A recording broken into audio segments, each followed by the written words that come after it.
我所在的这个位置是青岛前湾港的。I'm currently at the North Gate in Qingdao Yantian Port. Due to the impact of the Middle East conflict, many goods at the docks and yards can't depart on time, leading to high storage and container fees.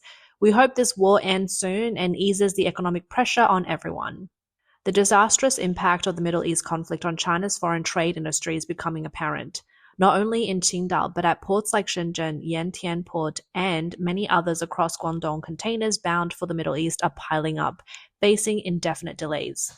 At Dalian Port, some cargo owners, unable to bear the mounting storage cost, are resorting to selling off 500 tons of white sand at low prices.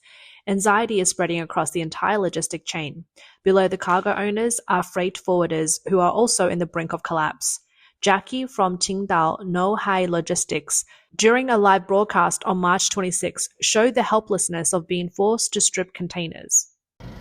大家好，青岛诺海物流接可以。Hello, I'm Jackie from Qingdao Know-Hai Logistics. Due to the situation in the Middle East, we've been forced to strip containers of goods that were left in Qingdao port a month ago. We had no choice.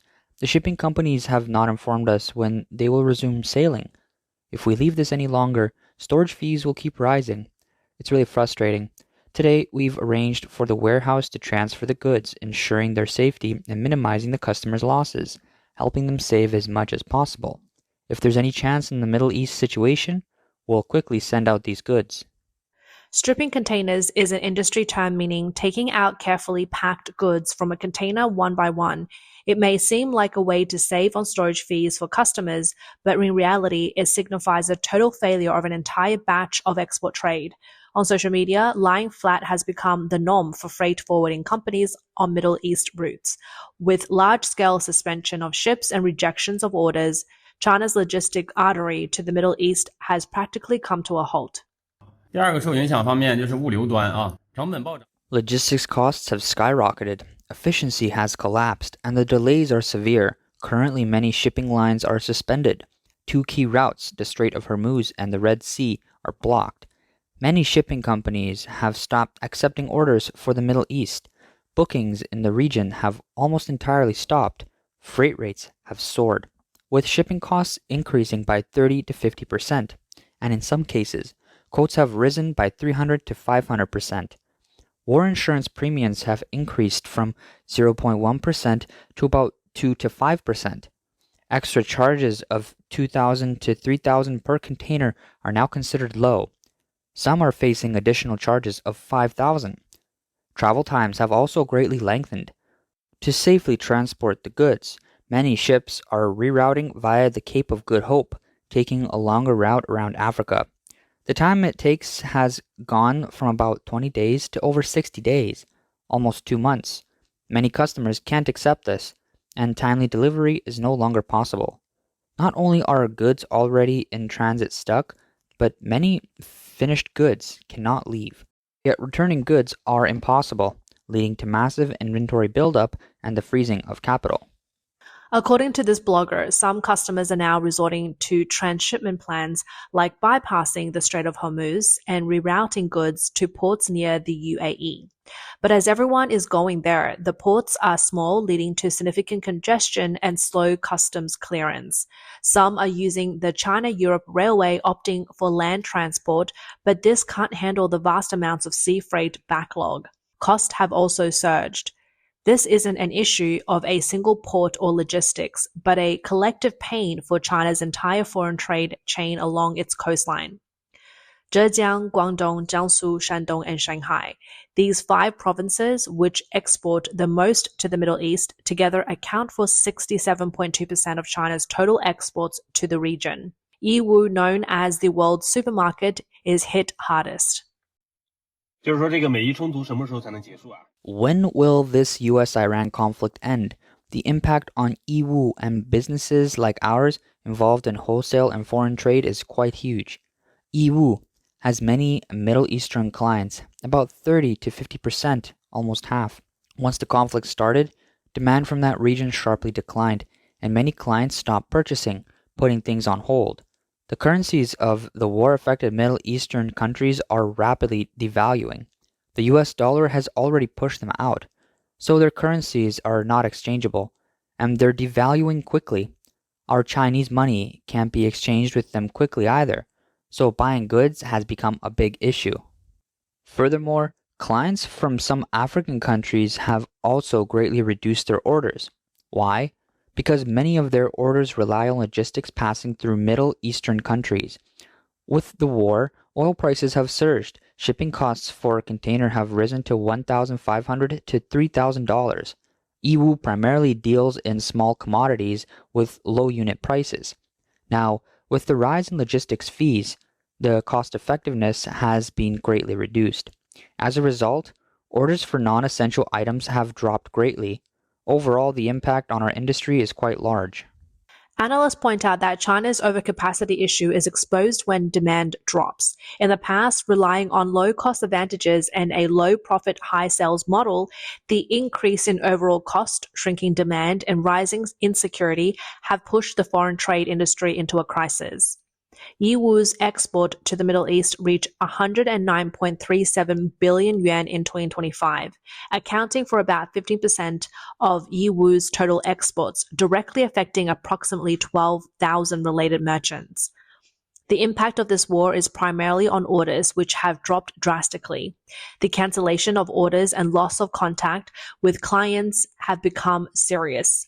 Non-essential products like clothing, Christmas goods, artificial plants, and festive decorations have been the hardest hit. One merchant said, "During a war, when your life is at risk, who will still buy these things?"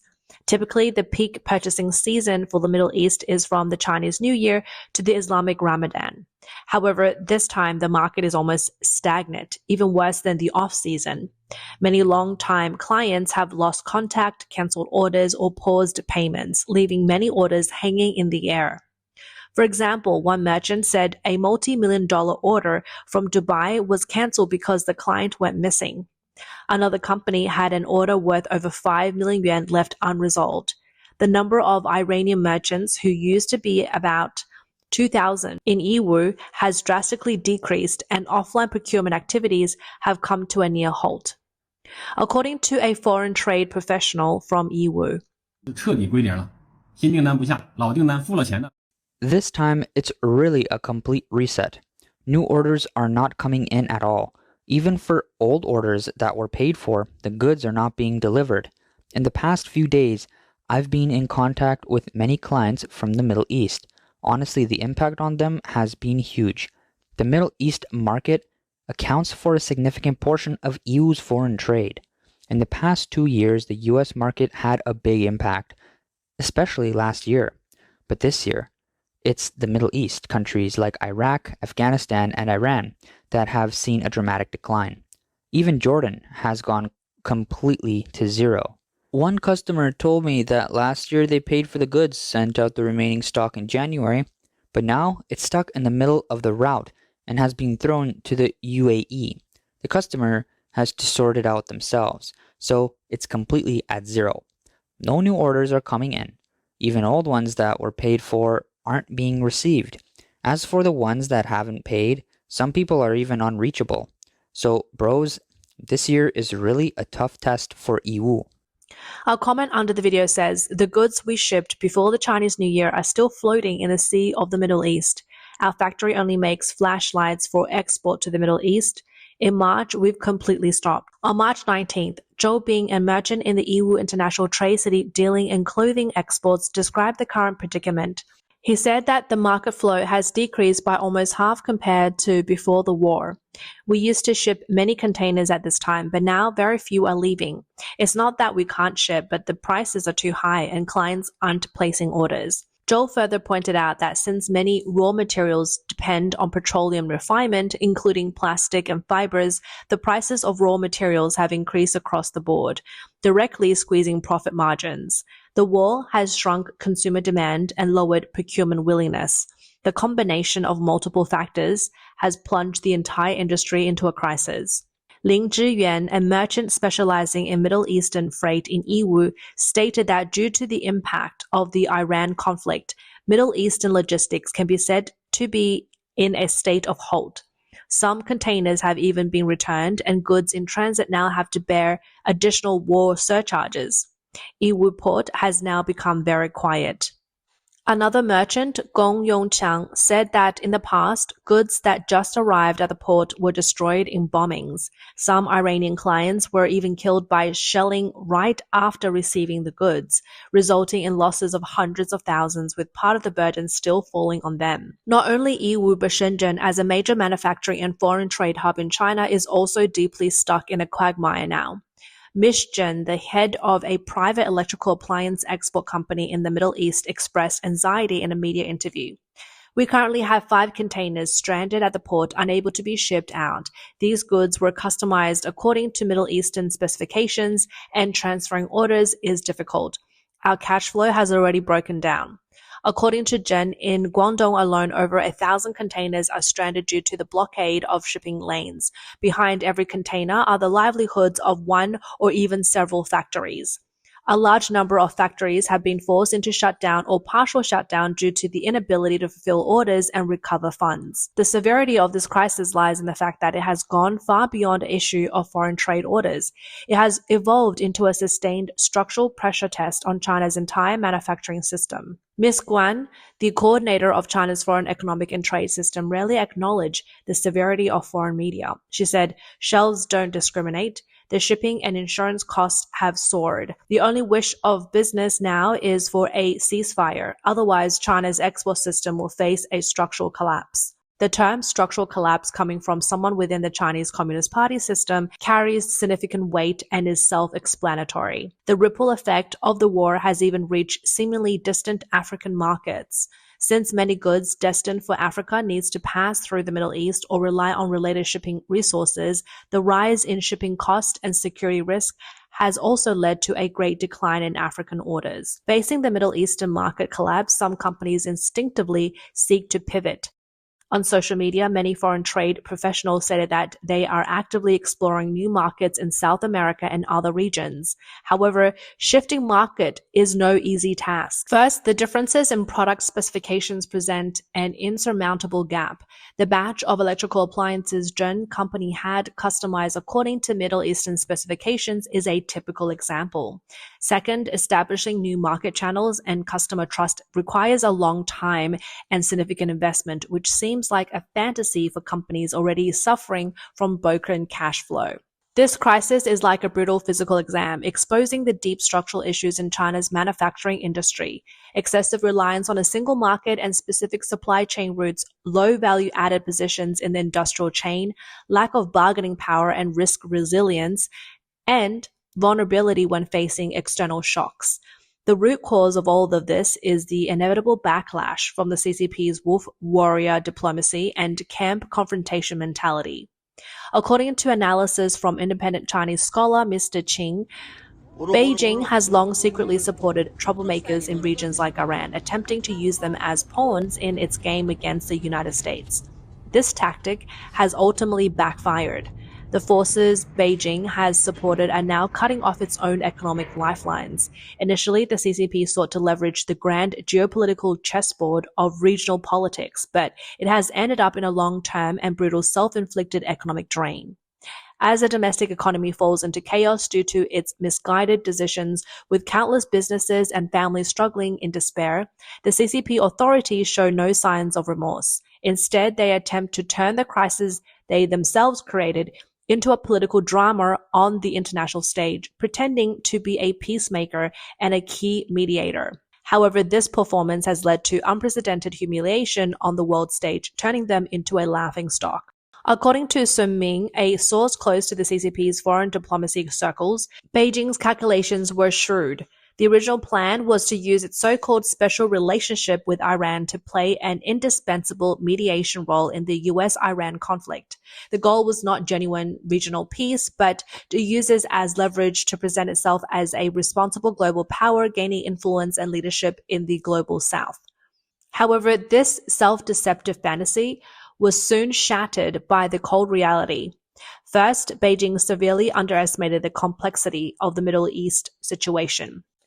It naively thought that if it intervened, all parties to the conflict would show it respect, but it overlooked the fact that other major powers such as Russia were also strongly involved. China and Russia are not in perfect agreement on the Iran issue. Instead, both have their own hidden agendas, attempting to use Iran as a bargaining chip to gain concessions from the US.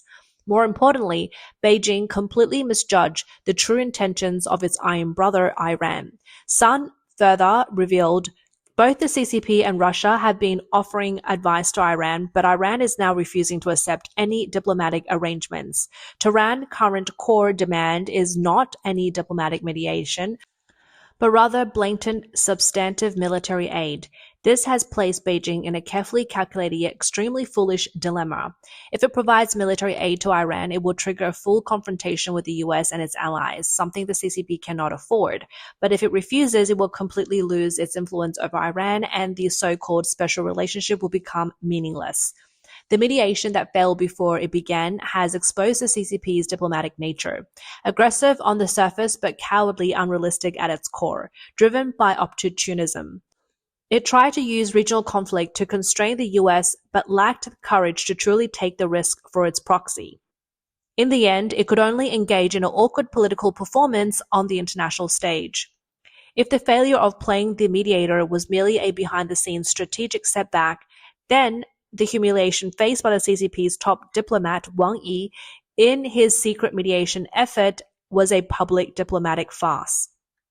According to Wang Ruoling, another source close to the CCP's Ministry of Foreign Affairs, Wang Yi was repeatedly tasked with urgent communications with Iran. His core request was humble and pragmatic, not to call for a ceasefire or mediate the conflict, but merely to beg Iran to ensure the safety of Chinese merchant ships at sea. This request alone acknowledges the CCP's helplessness in the situation, forced to grovel for its own economic interest and beg for a lifeline. However, even such a humble plea was met with cold arrogance and deceit from its little brother. Wang Ruoling said Iran's response was disheartening. They said they could only guarantee the safety of some goods being shipped to Iran and emphasized that it was limited to some. Such a threatening selective safety promise was in fact Tehran's soft extortion in response to Beijing's refusal to provide substantial military aid. The implied message was crystal clear. If Beijing wants to ensure its ships pass through safely, it must offer tangible benefits. Otherwise, Chinese merchant ships could easily become the next target of attacks. So, the so-called China-Iran strategic partnership is nothing more than a fantasy held by the CCP. In Tehran's eyes, Beijing is merely an ATM that can be extorted at will. Wang Yi's repeated secret negotiations not only failed, but also left the CCP's leadership publicly humiliated by their own little brother. This diplomatic debacle marks the total collapse of the CCP's decade-long Middle Eastern policy, signaling the complete failure of its geopolitical strategy. The CCP attempted to challenge the existing international order by supporting proxies, yet found that the dog they nurtured had bitten its own throat. The paralysis of the Strait of Hormuz has now become not only just a breakdown in global logistics, but a microcosm of the collapse of the CCP's geopolitical strategy. It symbolizes the downfall of the anti-American and anti-Western ideology that the CCP has adhered to for decades, collapsing under the harsh realities of geopolitics. For the vast majority of the Chinese people, this tragedy orchestrated by the CCP will ultimately be borne entirely by them. With port containers piling up at the Middle Eastern, clients lost and orders cancelled, the 12,000 Yiwu merchants are facing massive losses. This is not alarmist rhetoric, but the real predicament that countless foreign trade professionals are facing right now. This again proves at a heavy cost an unshakable truth. Any ruling group that prioritizes its own interest over its people's welfare will turn its grand narratives into disasters for its citizens.